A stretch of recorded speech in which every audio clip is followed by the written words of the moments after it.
মহিলা মা বোন যারা আছেন কান খাড়া করতে বলতেছিলাম, আপনাদের অবস্থা কোন জায়গায়? আল্লাহর রাসূল কোন পর্যায় থেকে আজ আপনাদের সম্মান কোন পর্যায়ে নিয়ে এসে দিল। কিন্তু এই দেশের নারী জাতি যারা আছে ওরা বুঝতে চায় না। তসলিমা নাসরিনের মতো মেয়েটা নবীজির নিকে উল্টা পাল্টা ধারণা করে, এতেও কি তোমাদের ঈমান জাগ্রত হয় না? একটা বারের জন্য কি প্রতিবাদ করতে পারো না? যত প্রতিবাদ হয় সব হুজুরদের বিপক্ষে। এক কথা বলে না কেন? মেয়েরা তো এবার দোয়া করছে, আল্লাহ হুজুরের মরণ দাও। কথা বলে আল্লাহ হুজুরের মরণ দাও। এর বাড়ি কোন জায়গায়? আমাদের তো বাটাম পাড়া বাস দেয় না। আমি আপনার বাটাম পাড়া বাস দেওয়ার জন্য আসি। আপনার ঈমান আখলাক তৈরি করেন। খাদিজাতুল কুবরা স্বামী যখন প্রথম, রাসূলুল্লাহ যখন প্রথম নবুয়ত পেয়ে গেলেন, স্ত্রীর কাছে গিয়ে বলেন, স্ত্রী আমি ভয় পেয়েছি। আল্লাহ রাসূলকে কয়েকটা বাণী শুনিয়ে দিলেন। ওরাকে ইবনে নওফলের কাছে নিয়ে গেলেন, উনি বর্ণনা দিলেন আপনি আখিরে জামানার পয়গম্বর শেষ নবী মুহাম্মদুর রাসূলুল্লাহ। হযরতে খাদিজাতুল কুবরা জীবনের সব সময়টুকুন যতটুকুন তিনি বেঁচে ছিলেন, আল্লাহর রাসূলের বয়স যখন 49 বছর, তখন খাদিজাতুল কুবরা দুনিয়া থেকে বিদায় নিয়ে চলে যায়। শোকে নবীজি বিভোর। নবীজি আমার হাউমাউ করে কান্না করে প্রিয়তমা খাদিজাতুল কুবরার জন্য। ভালো কোনো রান্না হলে নবীজি আমার খাদিজার আত্মীয় স্বজন যারা আছে তাদের মাঝে নবীজি নিয়ে যেতেন। একটা মাত্র ঘটনা বলছি, কান খাড়া করবেন মেয়েরা যারা এসেছেন, স্বামীকে এরকম করে মূল্যায়ন করেন। বিশ্ব নবী আমার দিনের দাওয়াত দিয়ে আসার পরে তাকে দেখে খাদিজাতুল কুবরা কান্না করতে করতে চোখগুলো মোটা মোটা করে ফেলেছে। আল্লাহর নবী আমার ডাক দিয়ে বললেন, খাদিজা এত পরিমাণে কন্দন করেছো, কান্না করেছো, কোন কারণে আমি জানতে চাই। ডাক দিয়ে বলে, স্বামী আমার এত দিন যাবত আপনার সঙ্গে ঘর সংসার করেছি, কোনদিন আপনার কাছে কোনো কিছুর আবদার করিনি। আজকে আমি আপনার কাছে 3টা জিনিস চাই। এক নম্বরে আমার আবদার আপনার কাছে, ইয়া রাসূলুল্লাহ, আমি যেই দিন মারা যাব আমার জানাজার নামাজটা আপনি নিজে পড়াবেন। 2 নম্বরে, ইয়া রাসূলুল্লাহ, দুনিয়ার কোনো হাট বাজারের কাপড় দেবেন না, এই কাপড়টা আপনার জুব্বা মোবারক যেন হয়। 3 নম্বর, ইয়া রাসূলুল্লাহ, কবরের মধ্যে মুনকার নাকির যে প্রশ্ন করবে, প্রশ্নের অ্যানসার আপনি আমার হয়ে অ্যানসার দিয়ে দেবেন। নবীজি আমার ডাক দিয়ে বলেন, খাদিজা প্রথমটা মানতে পারলাম, 2 নাম্বারটাও মানলাম, শেষে যেটা বললে এটা আমার দ্বারা সম্ভব না। কারণ আদম থেকে ঈসা রুহুল্লাহ পর্যন্ত কোন নবীর বেলায় এইরকম কোন ঘটনাই হয়নি। নবীজির মুখে যখন এই কথা শুনেছে, খাদিজাতুল কুবরার সঙ্গে সঙ্গে জমিনের মধ্যে সেজদায় পড়ে গিয়ে হাউমাউ করে কান্না করে আর ডাক দিয়ে বলে, আল্লাহ কি হবে আমার কি উপায় হবে কবরের মধ্যে? যেই মেয়েটাকে আল্লাহ পাক নিজে সালাম পর্যন্ত দিয়েছে, এই মেয়েটা কবরে কি হবে, আখিরাতে কি হবে, হাসরের মধ্যে কি হবে, টেনশনে কান্না করে। আর আমাদের দেশে যারা আছে ওরা ফ্যাশন নিয়েই বাঁচে না। কথা বলে না কেন? ওদের ধান্দা শুধু সাজুগুজু, কালো বোরকা পরে ঘুর করে ঘুরে বেড়ায়, মানে জান্নাত থেকে পালিয়ে এসেছে। এই কথা বলে না কেন? আগে দেখেছিলাম স্কুল কলেজের মেয়েরা মঞ্চ তৈরি করে নাচানাচি করে, এখন দেখি মাদ্রাসার মেয়েগুলো নাচানাচি করছে। কি শিক্ষা দেয় জালেমেরা? তো এইগুলো দেখার পরে ওরা আর মজা পায়, ওরা আর আনন্দ পায়। কারণ পৃথিবীর ময়দানে শয়তানের হাতিয়ার এই ভাই না, আমি না, শয়তানের হাতিয়ার হচ্ছে মেয়ে মানুষ। এই কথা বলেন না কেন? মেয়েদের চক্রান্ত কি জানেন? কোরআন জানিয়েছে, ইন্না কাইদা কুন্না আযীম। মেয়েদের চক্রান্তের বিষয় আল্লাহ দিয়েছে ভয়ঙ্কর, আর শয়তানের চক্রান্তের ভিতরে আল্লাহ দিয়েছে দুর্বল।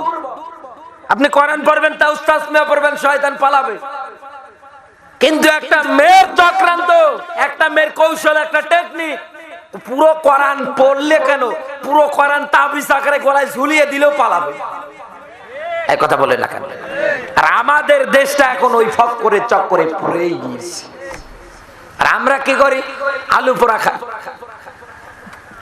আমার বন্ধুরা খেয়াল করবেন,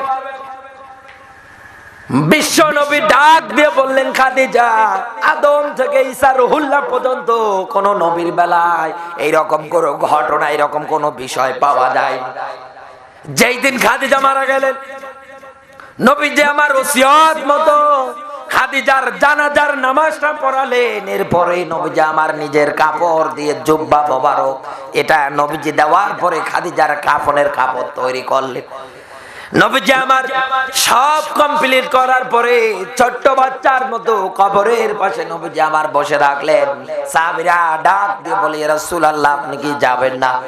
আল্লাহর নবী আমার ডাক দিয়ে বললেন, সাহাবীরা তোমরা চলে যাও, আমার খাদিজাকে আমার কথা দিয়ে আসি।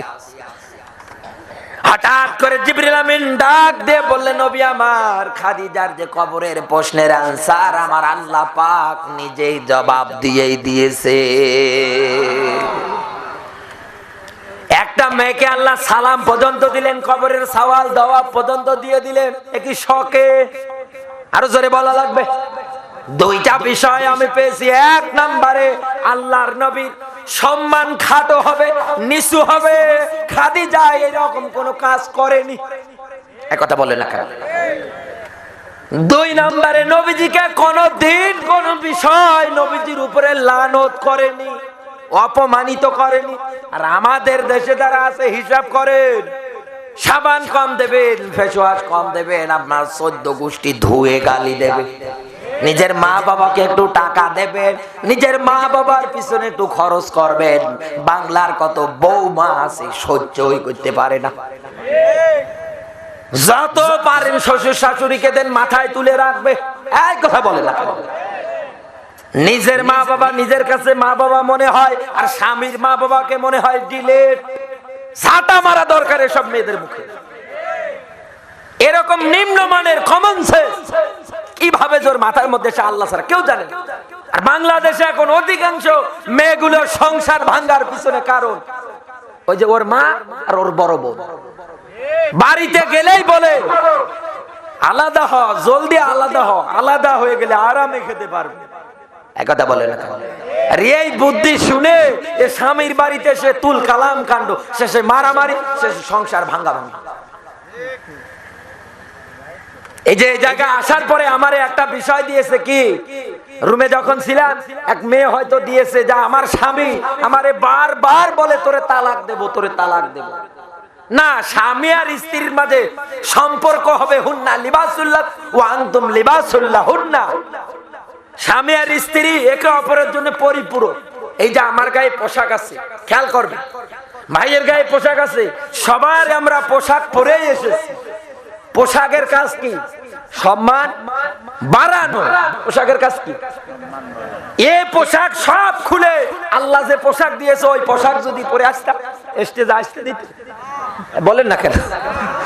তাড়িয়ে দিতেন, বলতেন যে না কোথাকার পাগল ছাগল এসেছে, আমরা আলমগীর হোসেন বিপ্লবীর জন্য বসে আছি।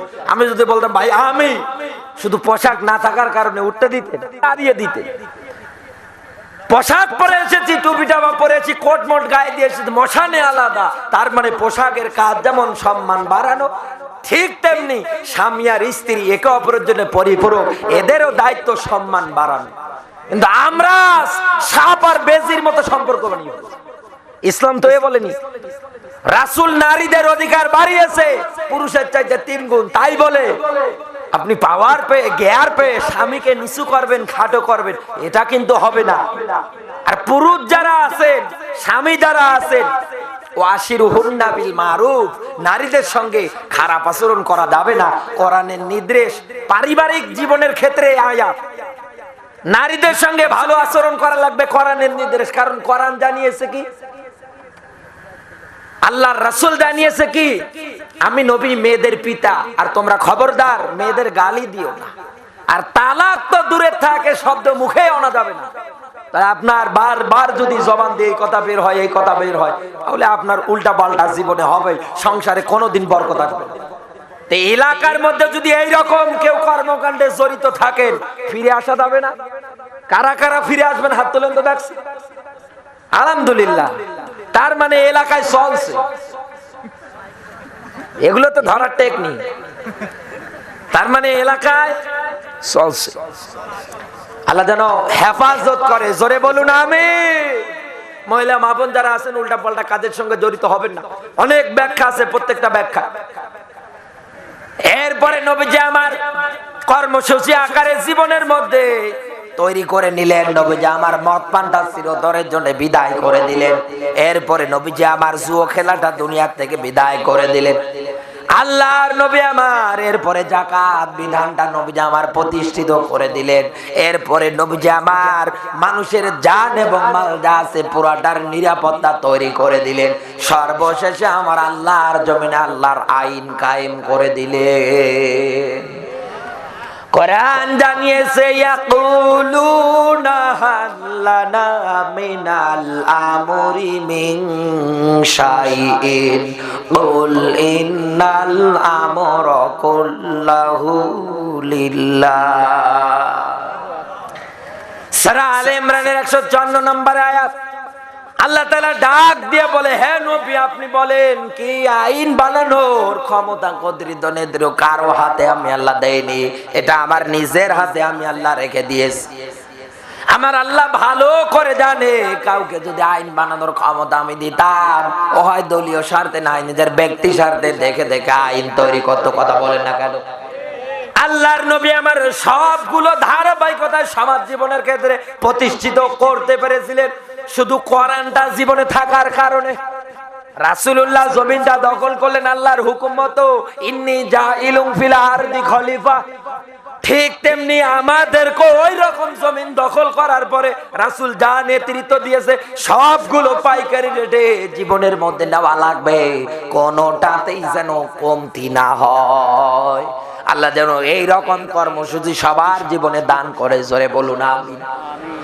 ওই নবীর প্রতি দরুদ মানবতার মুক্তির মডেল, মানবতার মহান আদর্শ, মানবতার শিক্ষক নবীকুর শিরোমণি মুহাম্মাদুর রাসূলুল্লাহ সাল্লাল্লাহু আলাইহি ওয়াসাল্লাম। আমার সাথে সবাই মিলে পড়েন কোরআনের সোনালী আয়াত, তেলাওয়াতকৃত আয়াত যেটা আমি পাঠ করেছি, শুধু সরল ব্যাখ্যা করে মোনাজাতের দিকে যাচ্ছি। সবাই মিলে আমার সঙ্গে পড়ে নাউযু বিল্লাহি মিনাশ শাইতানির রাজিম বিসমিল্লাহির রহমানির রহিম।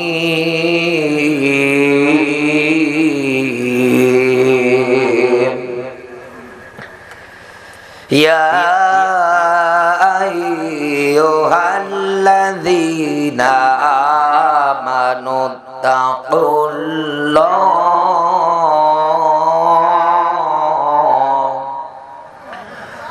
ওয়া কুনু মা'আস সাদিকিন।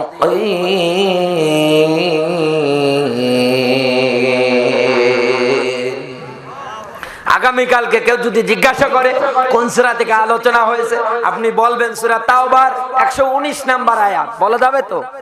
বলা যাবে? এবার আসেন আয়াতের মধ্যে কি আছে গবেষণা করি। আল্লাহ পাক বলেন, ইয়া আইয়ুহাল্লাযীনা আমানু, ওহে যারা ঈমানদারের দাবি করো তোমাদেরকে বলছি। ডাক দিয়েছে কাদেরকে? আরো জোরে বলা লাগবে। এ ডাক কি আমার? এ ডাক কার?